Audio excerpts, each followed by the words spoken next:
Alyssa ने आहिस्ता आहिस्ता अपनी आंखें खोली। खुद को एक कुर्सी पर बैठे पाया। अलीसा जल्दी से सीधे होकर बैठी और अपने इर्द गिर्द देखने लगी। वो एक कमरा था। पिछली बार की तरह वो किसी पुराने कमरे की तरह बिल्कुल नहीं था। सामने ही जहाजी टाइप का बेड मौजूद था, जबकि उसके पास जदीद तर्ज का फर्नीचर भी मौजूद था। अलीसा झटके से कुर्सी से उठ खड़ी हुई और दरवाजे की जानिब बढ़ी। वो दरवाज़ा शीशे का था। अजीब बात यह थी कि उसे खुलने का कोई रास्ता नहीं था। अलीसा उस दरवाजे के करीब गई तो उसे बाहर का तमाम मंजर नजर आ रहा था, जबकि सामने मौजूद अफराद पर नजर पड़ते ही अलीसा की पूरी आंखें खुल गईं और दरवाजे पर दोनों हाथ रखे भागौर बाहर का मंजर देखने लगी, जहां पर बहुत से गार्ड्स आदमियों पर गन साने खड़े थे, जबकि मुकसिम सामने उसके करीब ही जहां सेब खड़ा था और दांत बिल्कुल उनके पीछे ही मौजूद था। उनके आगे एक आदमी खड़ा हुआ था जिसके मुंह से खून निकल रहा था, जबकि सब एक साइड पर नसें झुकाई हाथ बांधे खड़ी थी। मुकसिम की तरफ देखते ही अलीसा ने शीशे पर जोर जोर से हाथ मारना शुरू कर दिया और उससे पुकारने लगी, मीर, मीर यहाँ देखे, मैं यहाँ पर मौजूद हूँ। मीर मुझे यहाँ से निकालें। आप सुन रहे हैं? मीर, मुझे यहाँ से निकाल लें प्लीज़। अलीसा ऊंची आवाज़ में चिल्लाती हुई बोली। साथ वो दरवाजे पर जोर जोर से हाथ भी मार रही थी, मगर कोई फ़ायदा नहीं था। शायद बाहर तक आवाज़ जा ही नहीं रही थी। अलीसा ने बहुत कोशिश की मुकसिम को आवाज़ें दी कि शायद वो उस तरफ देख ही ले, मगर शायद वो उस तरफ देख भी नहीं सकता था, क्योंकि अंदर से ही सारा मंजर नजर आता था, लेकिन बाहर से कुछ नजर आने से कासिर था। लेकिन वो ये नहीं जानती थी कि उसका मीर जानता है कि वो कहाँ पर मौजूद है, इसलिए ही वो बाहर आराम से खड़ा है। अगर वो ना जानता होता तो हावर्ड से अब एक एक हिसाब करने की बजाय वो अपनी बीवी को ढूंढ रहा होता। वो पुरसुकून इसलिए था क्योंकि वो सब जानता था, ये भी कि अलीसा बेहोश है। अलीसा मुसलसल रोती दरवाजे पर हाथ मार रही थी। जब वो उस तरह की जिद्दोजहद करते थक गई तो वो दरवाजे का लॉक ढूंढने लगी, क्योंकि जो भी था उससे खुलना उधर से ही था। यहीं कहीं उसका लॉक ज़रूर मौजूद होगा। अलीसा सोचती उसका लॉक ढूंढने लगी और उस शीशे के चारों तरफ बहुत ध्यान से देखने लगी। शीशे के चारों तरफ तलाशने से भी उसे दरवाजे का लॉक नहीं मिला। जब उसकी नज़र एक साइड पर लगी पेंटिंग पर गई, अलीसा फ़ौरन से दौड़कर उसके करीब गई। उसे वो पेंटिंग थोड़ी अजीब सी लगी थी, क्योंकि वो एक साइड से नीचे को लटक रही थी। अलीसा ने जल्दी से वो पेंटिंग उतारी तो वहाँ पर एक सुर्ख रंग का बटन बना था। शायद ये दरवाज़ा खोलने का ही बटन था, क्योंकि जिससे भी ये पेंटिंग लगाई थी उसे बंद करने की जद्दोजहद में शायद वो उसे ऐसे ही छोड़ गया था। अलीसा ने पेंटिंग उठाकर साइड पर फेंकी, उस बटन को दबाया। बटन को दबाते ही वो दरवाज़ा आहिस्ता से खुलने लगा। अलीसा वहाँ साइड से ही अपना दुपट्टा उठा दी, खुद पर लपेटती दरवाजे की जानी पड़ी, क्योंकि वो अपने बाजू पहले ही देख चुकी थी जो जगह जगह से फटे हुए थे और ऐसी हालत में वो कभी भी बाहर नहीं जा सकती थी। इसलिए उसे खुद को कवर करना बेहतर समझा। दरवाजे की चिड़चिड़ाहट की आवाज़ पर मुकसिम ने गर्दन मोड़कर पीछे देखा तो वो दरवाज़ा आहिस्ता आहिस्ता खुल रहा था। अभी वो दरवाज़ा आधा खुला ही था कि अलीसा वहाँ से दौड़ते हुए बाहर निकली। अलीसा को देखते ही मुकसिम भी उसकी जानिब बढ़ने लगा, मगर मुकसिम के उस तक पहुँचने से पहले ही हावर्ड तेज़ी से आगे बढ़ा। अपनी कोट भी छुपाई कर निकाल कर अलीसा के सर पर तान गया। मीर, अलीसा ने घबराकर फौरन मुकसिम को पुकारा, जबकि हावर्ड उससे अपने शिकंजे में ले चुका था, जैसे वो कब से इसी लम्हे के इंतजार में हो। कोई आगे ना बढ़े, वरना मैं इस लड़की की खोपड़ी उड़ा दूंगा। हावर अलीसा के सर पर बंदूक का दबाव डालते हुए बोला। मेरी बीवी को छोड़ दे हावर। मुकसिम दहाड़ा। तूने मेरी कंपनी तबाह कर डाली, मेरा अड्डा पुलिस के हवाले कर दिया। मैं इतनी आसानी से तुझे नहीं छोड़ूंगा। मुझे पता है तू मुझे जान से मार देगा, मगर मैं इतनी आसानी से हरगिज नहीं मरूंगा। मरने से पहले तुझे बर्बाद करके मरूंगा, और तेरी बर्बादी तेरी बीवी है। हावर अलीसा के सर पर धन का ताने खड़ा था, जबकि मुकसिम को लग रहा था उसका दिल किसी ने मुट्ठी में जकड़ लिया हो। इन्हें छोड़ दे हावर, वरना मैं तेरा वो हाल करूंगा कि तू मरने के बाद भी नहीं भूलेगा। अब की बार जहाजिब सिर्फ बोला नहीं था, बल्कि वो धाड़ा था, और उसकी धार से वहाँ मौजूद हर इंसान एक बार काम कर रह गया था। सभा जो एक कोने में खड़ी सारी सूरत हाल दिख रही थी, उसके दिमाग में एकदम से कुछ क्लिक हुआ। उस ख्याल के तहत वो आहिस्ता आहिस्ता कदम लेती उन सबकी नजरों से उजल होकर पिलर के पीछे छुप गई, और अब वो आहिस्ता आहिस्ता चलती हावर तक आ रही थी। तड़पो तुम लोग, मैं तुम लोगों को थोड़ा तड़पता देखना चाहता हूँ। मरूंगा तो मैं जरूर, लेकिन इस लड़की को साथ लेकर मरूंगा। हावर बोलता आखिर में कहकर लगाते हुए हंसा, जबकि मुकसिम ने सबसे अपनी मुठ्ठियां भींची थीं। सबसे एक बार अपनी आंखें जोर से बंद करते मुकसिम ने आंखें खोली और हावर की तरफ कदम बढ़ाए, जबकि मुक्सिम को अपनी तरफ बढ़ता देखकर हावर ने गन का ट्रिगर दबाना चाहा, मगर उससे पहले ही पीछे से लगने वाले धक्के से मुंह के बल आगे जा गिरा। हावर के गिरते ही मुक्सिम ने उसे उसी किरपान से पकड़कर बगैर रुके बेदर्दी से मारना शुरू कर दिया। तेरी हिम्मत कैसे हुई मेरी बीवी को हाथ लगाने की? मुक्सिम उसके मुंह पर मुक्कों की बरसात करते हुए हंसी ऊंची आवाज से बोला। हावर बेसुध सा होता, कभी इधर गिरता तो कभी उधर गिरता। मुक्सिम से पड़ने वाले मुसलसल मुक्कों से हावर अपना बैलेंस बरकरार न रखते हुए दूर जा गिरा, जबकि मुक्सिम सबकी मौजूदगी तो फरमोश करते हैं। अलीसा के करीब पहुंचते उसे अपनी बाहों में भींच चुका था। उसका दिल किसी डर के तहत बहुत तेज धड़क रहा था, जो अलीसा ने साफ महसूस किया था, जबकि खौफ के मारे अलीसा का लरसा जिसम महसूस करते मुक्सिम से अब बर्दाश्त करना नामुमकिन काम था। दाद, इन दोनों को लेकर जाओ और गाड़ी में बिठाओ।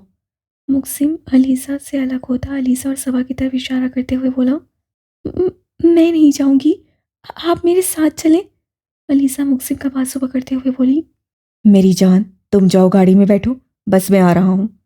मुक्सिम अलीसा का चेहरा अपने हाथों के प्याले में भरता हुआ बहुत नरमी से बोला, गोया वो उसकी हालत से वाकिफ था। नहीं, मैं नहीं जाऊंगी, अलीसा सिद्धि भरे लहजे में बोली। उन्हें बातों में मसरूफ देखकर हावर फिर से उठा और पास से जमीन पर गिरी बंदूक उठाकर उससे अलीसा की पुश का निशाना लिया। चूंकि अलीसा की पुश हावर की तरफ थी, इससे उसका इरादा भी अलीसा को गोली मारने का था। बंदूक को संभालते हावर ने ट्रिगर दबाया और बंदूक से निकलने वाली गोली सामने खड़े वजूद के सीने पर जा लगी। ये सब इतना अचानक हुआ था कि वहां मौजूद कोई भी फर्द समझ न सका।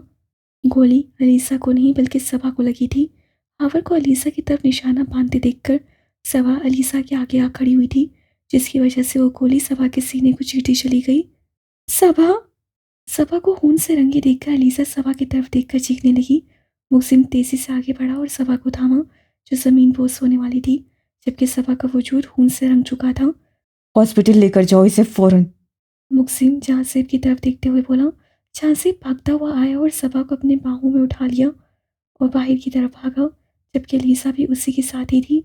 चाहे सबा ने उसके साथ बुरा किया था, लेकिन वो इस सब को इस वक्त भूल चुकी थी।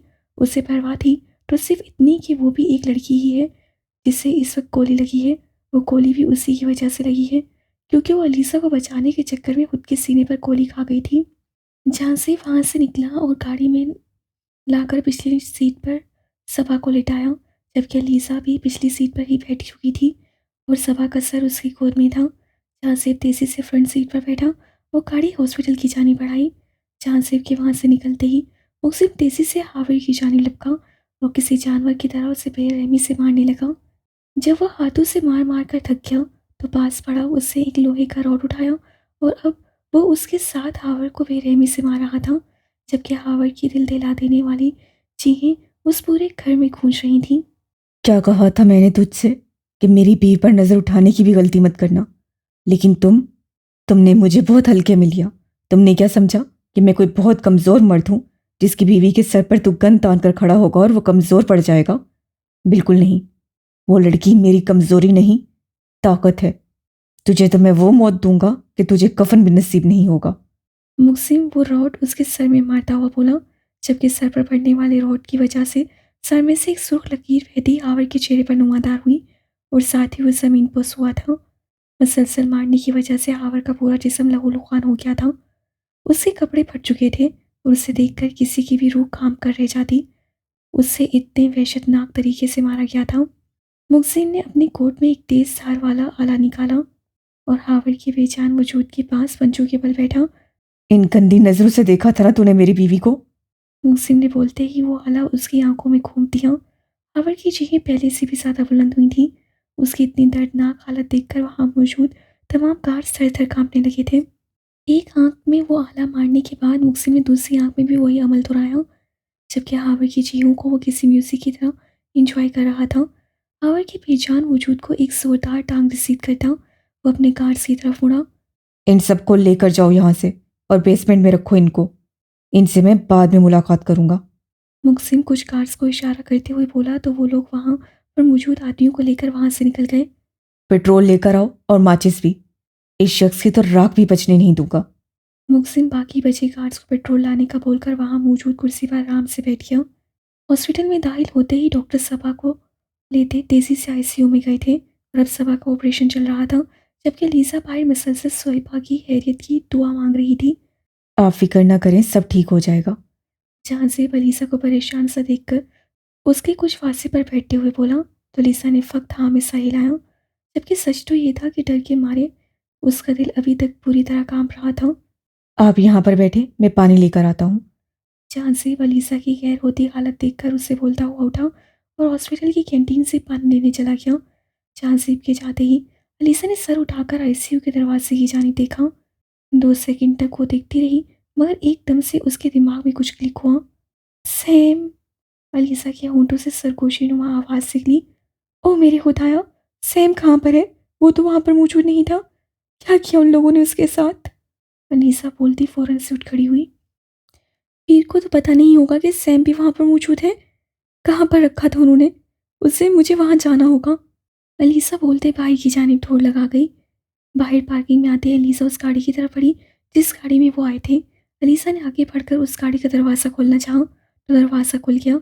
यानी अफरा तफरी ने जहाँ से को गाड़ी लॉक करना भुला दिया था। अलीसा जल्दी से ड्राइविंग सीट पर बैठी तेज़ रफ्तारी में गाड़ी दौड़ाती हुई हॉस्पिटल से निकली। अलीसा को ड्राइविंग बहुत पहले से आती थी और उससे ही उमर और आसिम ने सिखाई थी, उसकी बहुत ज़िद पर। और ये बात उमर और आसिम के अलावा कोई नहीं जानता था कि अलीसा को ड्राइविंग आती है। एक बार ही सीखने में अलीसा अच्छी तरह से सीख चुकी थी और वो एक बार भी नहीं भूली थी। इसलिए अब भी वो बगैर किसी झिझक के गाड़ी ड्राइव कर रही थी। जहाँ से पानी लेकर वापस आए तो अलीसा वहाँ पर उसे नहीं दिखाई थी। जहाँ से उन्हें थोड़ा परेशान होते इधर उधर नजर दौड़ाई, लेकिन वो कहीं पर भी मौजूद नहीं थी।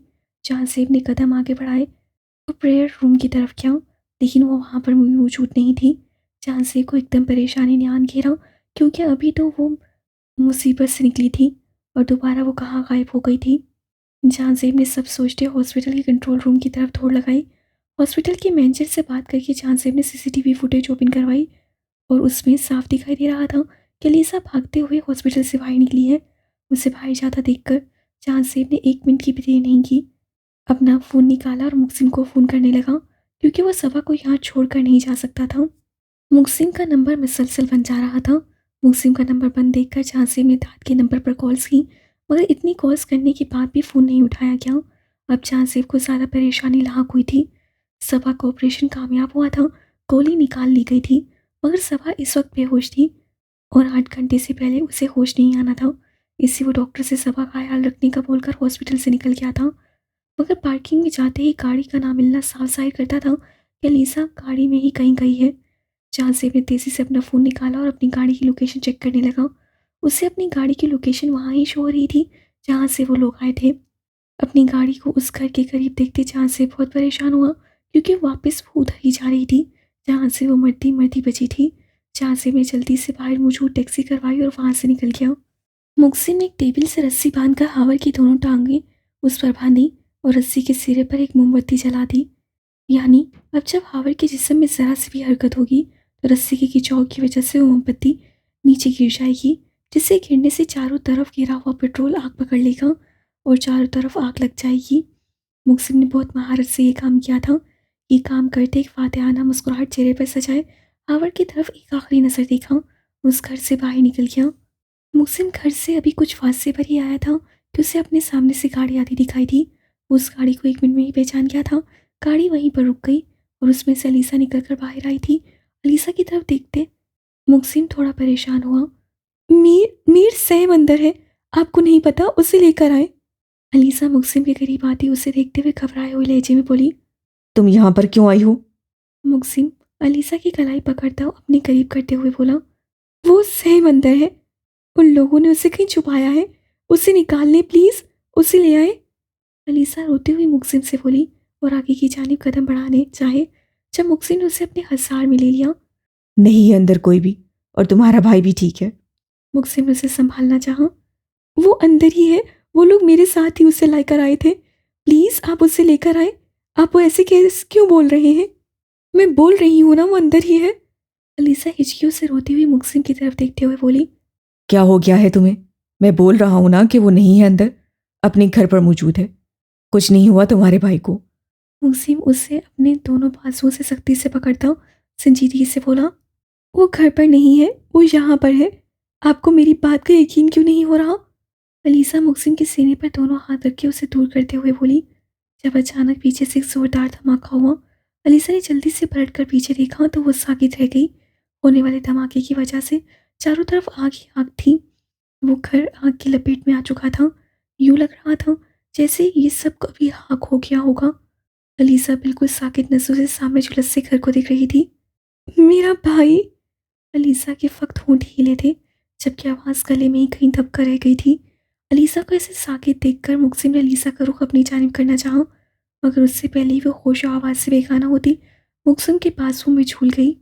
इस वक्त मुक्सिम हॉस्पिटल में मौजूद सामने आईसीयू के दरवाजे को अपनी सुर्ख अंगार आंखों से घूर रहा था, जहाँ अलीसा को ले जाया गया था। आज एक बार फिर अलीसा अपनी नादानी में मुक्सिम को इस जगह लाकर खड़ा कर गई थी, जहाँ पर पहले बहुत मुश्किल से मुक्सिम खड़ा था, मगर अब उससे बर्दाश्त करना नामुमकिन था। मुक्सिम सबकी इंतहा पर था। वो तो किसी के सामने बयां भी नहीं कर सकता था वो किस तकलीफ से गुजर रहा है। सरदार साहब, आमना बेगम, उमर और आसिम भी वहीं मौजूद थे, जबकि बीजान और रज़िया बेगम भी कुछ देर पहले ही वहाँ आई थी और इफ़रा उनके साथ ही मौजूद थी।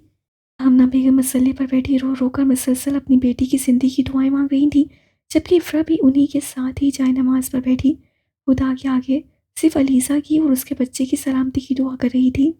आईसीयू का दरवाज़ा खुला और डॉक्टर के साथ जैद भी वहाँ से बाहर आया और चलता हुआ मुक्सिम के सामने आकर खड़ा हो गया। क्या हुआ है जैद? कैसी है वो? जहाँ ज़ेब जैद की तरफ देखते हुए बोला। मेरी बात सुन यार, अलीज़ा ने एकदम से बहुत ज़्यादा डिप्रेशन लिया है, जिसकी वजह से उसके दिमाग की शरियानें एकदम से सुन हुई थी। अगर ये थोड़ा सा भी और डिप्रेशन में चली जाती ना तो इसका नर्वस ब्रेकडाउन हो जाता और उसके बाद शायद ही मुमकिन होता कि हम बचा पाते। लेकिन खुदा का शुक्र है कि वो अब ठीक है। लेकिन तुम्हें बहुत ज़्यादा एहतियात करनी होगी, उन्हें बिल्कुल भी डिप्रेशन में नहीं जाने देना। जिस हालत में वो हैं उस हालत में उसकी ज़्यादा से ज़्यादा केयर करो और उससे खुश रखने की कोशिश करो। टेंशन उसके लिए जानलेवा है। अगर दोबारा वो डिप्रेशन में गई तो उसका नर्वस ब्रेकडाउन हो जाएगा और फिर उसे बचाना हमारे लिए नामुमकिनियात में से एक है। जैद ने मुहसिन के कंधे पर हाथ रखते हुए उसे सारी तफसील बताई।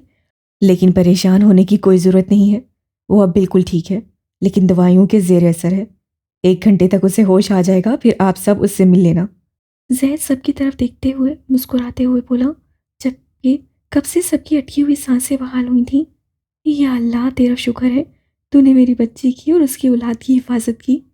बीजान ने हाथ उठाकर आसमान की तरफ देखते हुए कहा और शुक्रिया अदा किया, जबकि आमना बेगम शुक्राने की नफल अदा करने लगी। बीजान ने हॉस्पिटल में ही मौजूद अलीसा के सर के कई बार सदके डाले थे, जबकि मुक्सिम बिल्कुल चुप था। उसे तब से एक लफ्ज़ नहीं बोला था। अलीसा ने आहिस्ता आहिस्ता अपनी आंखें खोली तो उसको किसी अनजान जगह पाया। कुछ देर तो छत को घूरती रही, मगर जैसे जैसे ज़हन बेदार होने लगा वैसे वैसे उसके चेहरे पर परेशानी साफ दिखाई देने लगी। क्या हुआ मेरा बच्चा, ठीक हो तुम? सरदार साहब अलीसा के सर पर प्यार से हाथ फेरते हुए बोले, जबकि जानी बेजानी आवाज़ सुनकर अलीसा ने गर्दन मोड़कर अपनी दाईं जानी देखा, जहाँ सरदार साहब मुस्कुराकर उसे दिख रहे थे और उनके बिल्कुल साथ ही बिल्कुल सही सलामत सैम खड़ा था। अलीसा की तरफ देखकर मुस्कुरा रहा था। सैम! अलीसा सैम की तरफ देखती हुई बोली और आहिस्ता से उठ कर बैठी। क्या हुआ आपी, आप ठीक हैं? तबीयत तो ठीक है आपकी? सैम अलीसा का हाथ थामते हुए बोला तो अलीसा ने अपना ड्रिप लगा हाथ सैम के मुंह पर रखा तो उसकी आंखें एकदम से आंसू से भर गई। क्या हुआ आपी?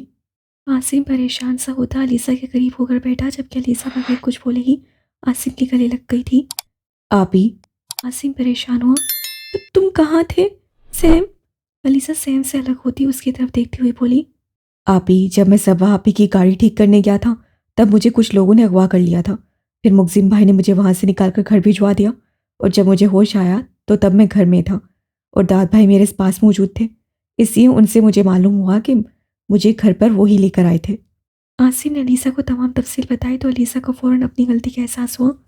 जब वो पागल होती जा रही थी और मुक्सिम उसे बार बार बोल रहा था कि तुम्हारा भाई ठीक है, वो घर पर मौजूद है, मगर वो उसकी बात का यकीन नहीं कर रही थी और इस हालत में पहुंचकर शायद उससे मुक्सिम को बहुत बड़ी तकलीफ दी थी। दोबारा से वही तकलीफ में मुब्तला कर दिया था जिससे पहले वो बहुत मुश्किल से निकला था। अलीसा शर्मिंदगी की गहराइयों में डूबती जा रही थी। उससे सिर्फ अपनी ही ज़िंदगी मुश्किल में नहीं डाली थी, बल्कि उससे मुक्सिम के बच्चे की भी ज़िंदगी खतरे में डाल दी थी। सबसे पहले तो मुक्सिम के सख्ती से मना करने के बावजूद भी वो घर से किसी को बगैर बताए बाहर आ गई थी और उसके बाद ये गलती कि वो बगैर सोचे समझे दोबारा उसी जगह पर गई और मुक्सिम के मना करने के बावजूद पागलों की तरह उस घर की जानिब जाने लगी और इस बात को अपने ज़हन में हावी करके खुद को इस हालत में पहुंचा दिया, बल्कि खुद से भी ज़्यादा बुरी हालत में मुक्सिम को पहुंचाया था उसने। अलीसा मुसलसल शर्मिंदगी महसूस कर रही थी। उससे बहुत रोना आ रहा था। उसका दिल चाह रहा था कि मुक्सिम उसके सामने हो और उससे लिपट कर बहुत रहे, मगर ऐसा मुमकिन ना था क्योंकि मुक्सिम वहाँ पर मौजूद ही नहीं था। जबकि उसके अलावा यहाँ पर हर शख्स मौजूद था और सब अलीसा से उसका हालचाल भी पूछ रहे थे, बातें करने की कोशिश भी कर रहे थे, मगर वो वहाँ मौजूद नहीं था। फरी, मीर कहाँ है? अब की बार अलीसा ने इफ़रा से पूछ ही लिया, जो उसके करीब ही बैठी उसे सूप पिला रही थी। पता नहीं भाभी, भाई तो तभी चले गए थे जब नर्स ने आकर बताया कि आपको होश आ रहा है। इफ़रा अलीसा की जानिब देखती मुस्कुराकर बोली, वो मुझसे मिलकर भी नहीं गए, नाराज़ है मुझसे। अलीसा अपना चेहरा झुकाते आंसू सब करती हुई बोली, नहीं भाभी, ऐसी कोई बात नहीं। भाई आपसे भला कैसे नाराज़ हो सकते हैं? उन्हें कुछ ज़रूरी काम आ गया होगा इसलिए गए होंगे।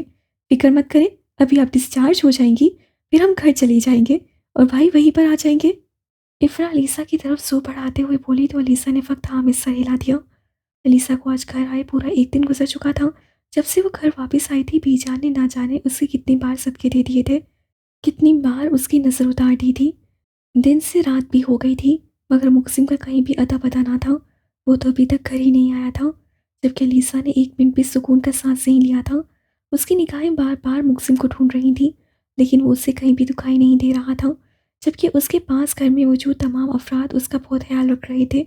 वक्फे वक्फे से कभी उसे कुछ खिलाते और कभी कुछ खिलाते, लेकिन उससे सबसे फ़र्क नहीं पड़ता था। उसे तो सिर्फ एक इंसान चाहिए था, उसका शौहर, लेकिन वो वहाँ बिल्कुल भी मौजूद नहीं था। जाने वो कहाँ था? जहाँ तक वो जानती थी, वो तो इतना दूर उससे कभी नहीं रह सकता था। फिर वो इतनी देर से कहाँ गायब था? भाभी, क्या हुआ है? क्यों परेशान है? इफ़रा अलीसा को मुसलसल फ़ोन पर मसरूफ़ देखकर बोली, जो शायद बार बार किसी को कॉल कर रही थी और चेहरे पर परेशानी साफ लाहक थी। फरी, तुम्हारे भाई कहाँ हैं?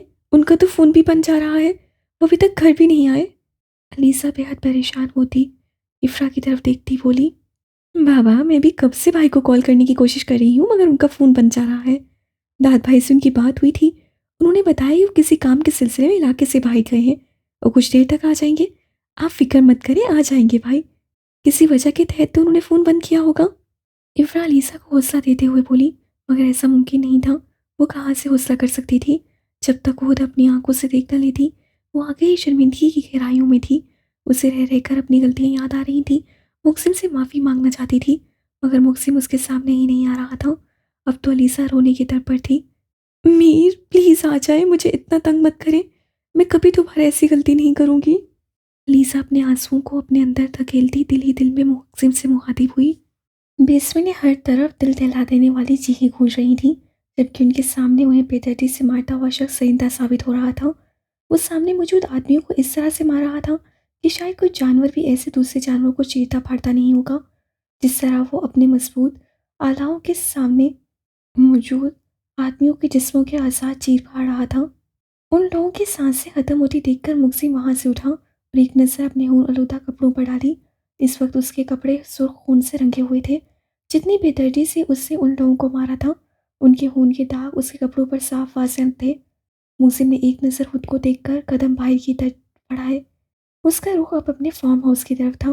फार्म हाउस आकर मुक्सिम ने नहा धोकर अपने कपड़े चेंज किए और बाहर आकर अपने फ़ोन की तरफ देखा, जो पिछले एक दिन से बंद पड़ा था। मुक्सिम ने फ़ोन पकड़कर ऑन किया। ऑन करते ही उसे स्क्रीन पर अलीसा की बेशुमार कॉल्स दिखाई दी। साथ आलिम साहब की भी कॉल्स, जहांसेब की कॉल्स, उसे घर के हर फर्द ने मुक्सिम को बेतहाशा कॉल्स की हुई थी। अभी वो कॉल हिस्ट्री देख ही रहा था जब उसका फ़ोन बजने लगा। उसने देखा तो जहांसेब की कॉल थी। उससे कॉल अटेंड करते फ़ोन कान से लगाया और चलता हुआ शीशे के सामने आन खड़ा हुआ। कितनी देर से तुझे कॉल्स कर रहे हैं? कहाँ पर है तू? कुछ होश है कि नहीं?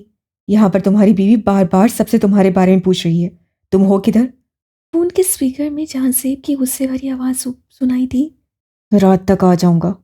मुक्सिम ने सिर्फ इतना बोलते फ़ोन बंद कर दिया और फ़ोन ऑफ करते ड्रेसिंग टेबल पर उछालने वाले अंदाज में रखा और अपने बाल ब्रश करने लगा। जबकि मुक्सिम की इस हरकत पर जहांसिब ने फ़ोन आगे करते उसे खूंखार निगाहों से घूरा था, जैसे फ़ोन की जगह मुक्सिम मौजूद हो। एक इसकी बहन है जो अपनी भाभी की खिदमतों में लगी हुई है। 2 दिन से अपने शोहर का कोई होश ही नहीं। और एक इसका भाई है जिसमें जरा तमीज तहजीब नाम की चीज नहीं है। वाह रे किस्मत, कहाँ फंसा दिया तूने। मुझे दोनों बहन भाई एक ही जैसे हैं। एहसान फरामोश कहेंगे।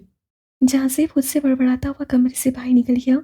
जहाँ से किचन के करीब से गुजर रहा था। जब उसे इफ्रा किचन में जाती हुई दिखाई दी तो जहाँ से ने मुस्कुराकर उसके पीछे एक कदम किचन की तरफ बढ़ाए। इफ्रा अपने मुंह देहान चाय बना रही थी जबकि किचन में इफ्रा के सिवा कोई भी मौजूद ना था। जहाँ से चलता हुआ उसके पीछे खड़ा हुआ। क्या कर रही हो मिसेस? जहाँ से उसे पीछे से अपने हाथ सार में लेते सरगोशी करते हुए बोला तो जहाँ से के अचानक इतना करीब आने पर इफ्रा बुखलाई। चाय बना रही हूँ, आपको दिखाई नहीं देता क्या? इफ्रा अपनी बुखलाहट पर काबू पाते हुए बोली जबकि उसने पूछे गए सवाल पर चला हुआ जवाब सुनकर जहाँ से इफ्रा को घूरा। मिसेस, तुम्हारे कुछ ज्यादा ही पढ़ नहीं निकला है। जहाँ से उसके कंधे पर थोड़ी रखते हुए बोला, क्या मतलब है आपका? मैं आपको कबूतर दिखाई देती हूँ? इफ्रा जहाँ से की तरफ रुख करते उसे घूरते हुए बोली। वैसे तुम में और तुम्हारे भाई में कोई फर्क नहीं है। उसमें भी तहजीब नाम की चीज नहीं और तुम में भी नहीं। बस तुम में थोड़ी सी अकल ही कमी है। जहाँ से उसी कनपटी पर दो उंगलियां रखते हुए बोला तो इफ्रा मुंह खोले उसे देखने लगी जो एक सेकंड में उसे अकल का ताना दे गया था। आपको शर्म नहीं आती अपनी बीवी को अकल का ताना देते हुए? इफ्रा कमर पर दोनों हाथ रखे जहाँ से वो घूरते हुए बोली। नहीं, मुझे बिल्कुल शर्म नहीं आती। अब कम से कम इतना शरीफ तो मैं बिल्कुल नहीं हो बन सकता। इसलिए तुम मुझसे शर्म की तवक्का मना ही करो तो बेहतर है। जहाँ से उसी कमर में हाथ डाले अपने करीब करते हुए बोला, छोड़े मुझे, ये हमारा कमरा नहीं किचन है। इफ्रा ने उसे याद दिलाना चाहा। तो क्या हुआ? जहाँ से उसे और करीब करते हुए बोला जबकि उसकी हालत से वो महसूस हो रहा था। कोई देख लेगा तो क्या सोचेगा? इफ्रा ने उसके सीने पर दोनों हाथ रखे उसे दूर करने की एक कोशिश की। कोई बात नहीं, मैं बोल दूंगा हम दोनों मिलकर खिचड़ी पका रहे थे। जहाँ से एक आंख दबाते हुए बोला, अपनी खिचड़ी बाद में पका लीजिएगा। आप दोनों फिलहाल बीजान बाहर चाय का इंतजार कर रही हैं। अपने पीछे से आयशा की आवाज़ सुनकर जहाँ से ने झटके से इफ्रा को छोड़ा और उससे कुछ फासले पर खड़ा हो गया जबकि इफ्रा अपना दुपट्टा सही करती चोर निगाह से आयशा को देखने लगी जो अपनी मुस्कुराहट छुपाने की नाकाम कोशिश कर रही थी। आयशा को देखकर जहाँ से किचन से बाहर निकल गया। तो तुम कब आई? इफ्रा आयशा की तरफ देखती हुई बोली। अभी, जब तुम खिचड़ी बना रही थी। आयशा इफ्रा की तरफ देखती शरारत से भरपूर लहजे में बोली, वैसे मुझे नहीं पता था कि इधर खिचड़ी बन रही है, वरना मैं यहाँ आने की गलती बिल्कुल भी ना करती। आयशा अभी भी उसे छेड़ने से बात नहीं आई थी। फजूल बकवास बंद करो अपनी और ये चाय पकड़ो। इफ्रा आयशा को घूरते हुए बोली और चाय की ट्रे उसके हाथ में थमाई। लो, लो, अब इसमें मेरा क्या कसूर? खिचड़ी तो तुम्हारी। अभी आयशा उससे आगे कुछ बोलती इफ्रा ने पास पड़ा एक खाने का चम्मच उठाकर आयशा की तरफ फेंका जिसे नीचे झुकते हुए वो नाकाम बना गई और जल्दी से किचन से निकलने में ही आफियत जानी। एक तो मेरा शोहर मुझे किसी के सामने मुंह दिखाने के लायक नहीं छोड़ेगा। इनसे तो मैं बाद में पूछूंगी। सब्र रखें जरा। इफ्रा खुद से बड़बड़ाती हुई दूसरी ट्रे पकड़ती किचन से बाहर निकल गई। यार बहुत बहुत मुबारक हो, मैं हाला बनने वाली हूँ। मुझे तो यकीन ही नहीं हो रहा। आयशा लीसा के गले कस के लगती खुशी से चेखती हुई बोली। जब से उससे व मरियम को मालूम हुआ था कि अलीसा प्रेग्नेंट है तब से वो खुशी से झूम ही रही थी। वो तो सिर्फ अलीसा की तबीयत का सुनकर उससे मिलने आई थी मगर आगे से मिलने वाली गुड न्यूज़ सुनकर उसकी खुशी की कोई इंतहा ना थी। बहुत बहुत मुबारक हो मेरी जान। अल्लाह पाक तुम्हें और तुम्हारे बच्चे को सलामत रखे और भाई और तुम्हें हमेशा खुश रखे। मरियम अलीसा के गले मिलती ढेरों दुआएं देती हुई बोली। आमीन सुम्मा आमीन। अलीसा से पहले ही पास खड़ी इफ्रा और आयशा ने ऊंची आवाज़ से बोल दिया तो अलीसा उन सबको देखकर मुस्कुरा दी और फिर वो चारों बैठकर बातें करने लगी। इफ्रा अपने कमरे में दाखिल हुई तो झांसे को ड्रेसिंग टेबल के सामने खड़ा पाया जो अपने बाल ब्रश कर रहा था। झांसे को देखते ही इफ्रा को उसकी सुबह वाली हरकत याद आ गई और वो तेजी से झांसे की तरफ गई और उसकी पुश पर अपनी अपनी कमर पर दोनों हाथ रखकर खड़ी हो गई। इधर बात सुने जरा मेरी। इफ्रा झांसे के कंधे पर हाथ मारते हुए बोली तो झांसे उसकी जाने मुड़ा। उसे अपने सामने कमर पर दोनों हाथ रखे बिल्कुल लड़ाका औरतों की तरह खड़े देखकर झांसे ने दाएं आईब्रो झुकाई जैसे इशारों ही इशारों में पूछ रहा हो कि क्या मसला है मोहतरमा, अब मैंने क्या कर दिया? आपने क्या मुझे बदनाम करने का ठेका उठा लिया है? नहीं, आपके क्या इरादे हैं? आप मुझे एक बार बता ही दे। सबकी नज़रों में बार बार मुझे शर्मिंदा कर देते हैं अपनी उल्टी हरकतों से। आप पास ही नहीं आते। इफ्रा झांसे को घूरते हुए बोली। झांसे ने आंखें छोटी करके अपने सामने खड़ी पटर पटर जुबान चलाती अपनी अफलातून बीवी को देखा जो पता नहीं क्या इरादे लिए उसके सामने खड़ी बिल्कुल लड़ाका उर्दू की तरह लड़ने में मसरूफ थी। बोलें, जवाब दें, ऐसे घूर क्यों रहे हैं? इफ़रा जहांसेब की घूरने से चिढ़कर बोली। जहांसेब ने बगैर उसे कोई जवाब दिए उसके कमर में हाथ डालकर उसे अपनी तरफ खींच लिया, जबकि इफ़रा अपना तवाज़ुन बरकरार न रखते हुए सीधे उसके सीने से टकराई थी। हाँ, अब बोलो, क्या बोल रही थी तुम? जहांसेब उसकी कमर पर अपने दोनों बाजू हायल करते हुए बोला, छोड़े मुझे, आपको कोई और काम नहीं है क्या? हर वक्त खींचातानी ही करते रहते हैं। इफ़रा जहांसेब की पकड़ में फड़फड़ाते हुए बोली। नहीं, मुझे और कोई काम नहीं है। और तुम जो इतने दिनों से मुझसे बच रही थी ना, आज तो तुम्हारी खैर नहीं। एक एक हिसाब गिन गिन कर लूंगा। जहांसेब सोमाइनी अंदाज से बोला तो इफ़रा ने एकदम घबरा कर जहांसेब की तरफ देखा और उसकी नज़रों ही में नजर आता मफहूम पढ़कर फौरन अपनी नज़रें झुका गई। छोड़े, मुझे चेंज करना है। इफ़रा जहांसेब के असर से निकलने की कोशिश करते हुए बोली। अब तो इस बात को भूल ही जाओ मिसेस, कि मैं तुम्हें अब एक सेकंड के लिए भी छोड़ूंगा। जहांसेब झुककर उसे अपने बाजू में उठाते हुए बोला, जबकि इफ़रा को उसके इरादे बहुत खतरनाक लगे थे। जहांसेब ने नरमी से उसे बेड पर लिटाया और अपनी शर्ट के बटन खोलने लगा। मुझे नींद आ रही है। इफ़रा ने फुर्सत से अपना रुख बदलाना चाहा, मगर जहांसेब उसका इरादा भी नाकाम बना गया था। अब तो तुम्हें मुझसे कोई नहीं बचा सकता, तुम खुद भी नहीं। जहांसेब बोलता इफ़रा को बगैर समझने का मौका दिए उसके होंठों पर झुका, जबकि इफ़रा की धड़कनें एकदम तेज हुई थीं। उसकी सांस को कैद में लिए वो मुकम्मल मदहोश हो चुका था, जबकि इफ़रा को अपना सांस बंद होता महसूस हो रहा था। जहांसेब ने उसके लबों को आज़ादी बख्शी, मगर ये आज़ादी सिर्फ 2 सेकंड की थी। जब जहांसेब ने हाथ बढ़ाकर लाइट ऑफ की और दोबारा उसके होंठों को अपने सख्त गिरफ्त में ले गया, जबकि इफ़रा बेबस होती खुद को जहांसेब की पनाह में छुपा गई।